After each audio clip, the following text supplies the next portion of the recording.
शांताराम आणि इंदुबाई असं दोघांचं जोडपं गेले 8 दिवसापासून सिव्हिल हॉस्पिटलच्या आवारामध्ये कुणाच्याही मदतीशिवाय ते दोघं राहत आहेत। ते मूळचे सटाण्याचे आहेत आणि श्री अभय पिंगळे यांनी मला माहिती दिली हे इथे सोशल वर्कर म्हणून खूप छान काम करतात, समाजाकडे अतिशय जागरूकपणे बघत असतात आणि असं काही ऑड दिसलं की लगेच ते चौकशी करतात आणि मदतीचा हात पुढे करतात। त्यांनी मला सगळी माहिती सांगितली आणि मी इथे भेटायला आले।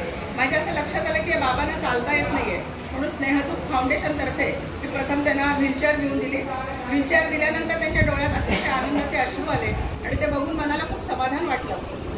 समाजामध्ये जेव्हा रक्ताचं नातं जेव्हा पाठ फिरवतं तेव्हा अशा मानवतेच्या नात्याला पुढे यावं लागतं आणि त्यातलेच एक उदाहरण म्हणजे नानासाहेब भदाणे यांचा एक नगावला आनंद विहार नावाचा वृद्धाश्रम आहे आणि या वृद्धाश्रमामध्ये मी आता या दोघांची पुढची सगळी व्यवस्था करते।